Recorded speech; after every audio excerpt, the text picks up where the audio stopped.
Student, भावना जाधव क्लासेसमध्ये तुम्हा सर्वांचं स्वागत आहे। तर तुम्हाला थंबनेलवरून कळालं असेल की आपण या व्हिडिओमध्ये काय पाहणार आहोत। तर पहा, HSC board exam 2025 12th commerce विषय आहे चिटणीसाची कार्यपद्धती म्हणजेच SP। तर SP या विषयातील आपण महत्त्वाचे प्रश्न आज अभ्यासणार आहोत। पेपरची तारीख आहे 18 फेब्रुवारी 2025। तर पहा, प्रश्न 7वा, खालील प्रश्न सोडवा।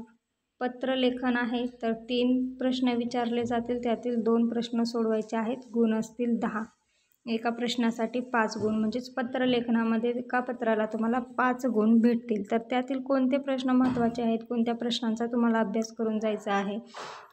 तर पहा, हे जर पत्रलेखन तुम्हाला सोडवता येत नसेल तर आपल्या चॅनलवर पूर्ण व्हिडिओ अवेलेबल आहेत पत्रलेखनचे।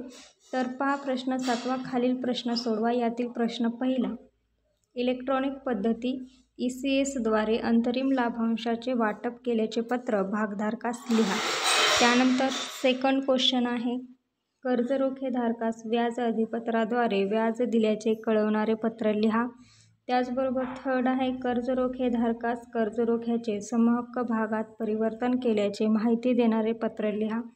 चौथा आहे, ठेवीदारास व्याज अधिपत्राद्वारे ठेवीवरील व्याज दिल्याविषयीचे पत्र लिहा।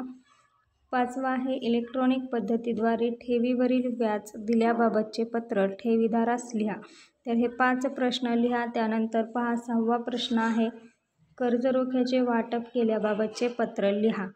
त्यानंतर 7वा आहे, ठेवीदारास ठेव परतफेडीबाबतचे पत्र लिहा। तर असे 7 प्रश्न तुम्हाला महत्त्वाचे आहेत। तर प्रश्न पत्रलेखन कशा पद्धतीने लिहायचं, तर याचे पूर्ण व्हिडिओ आपल्या चॅनेलवर अवेलेबल आहेत। चॅनेलवर नवीन असाल आणि चॅनेलला सबस्क्राईब केलं नसेल तर सबस्क्राईब करा। तर हा प्रश्न कशा पद्धतीने सोडवायचा आहे, तर तुम्हाला पूर्ण व्हिडिओ डिटेलमध्ये पत्रलेखनाचा व्यवस्थित पाहायला मिळेल आपल्या चॅनेलवर। तर ते तुम्ही सर्च करून पाहू शकतात किंवा प्लेलिस्टमध्ये अवेलेबल आहेत। तर प्रश्नपत्रिकेमध्ये प्रश्न दिला जाईल, त्यानंतर आन्सरमध्ये लिहित असताना इथे तुम्हाला क्वेश्चन लिहायचा आहे, म्हणजेच क्वेश्चन नंबर टाकायचा आहे। त्यानंतर इथे तुम्हाला आन्सर लिहायचा आहे। तर पत्रलेखन कोणतं पत्र आहे, लाभांश वाटप केल्याबाबतचे, तर तुम्हाला ते लाभांश वाटप केल्याबाबतचे पत्र लिहायचं आहे। तर पत्रलेखनात काही अडचण असल्यास कमेंट करा, मी आणखीन एकदा नवीन व्हिडिओ बनवून तुमच्यासाठी अपलोड करेन। नेक्स्ट व्हिडिओमध्ये भेटूया। जर तुम्ही चॅनेलला अजूनही सबस्क्राईब केलं नसेल तर सबस्क्राईब करा। धन्यवाद।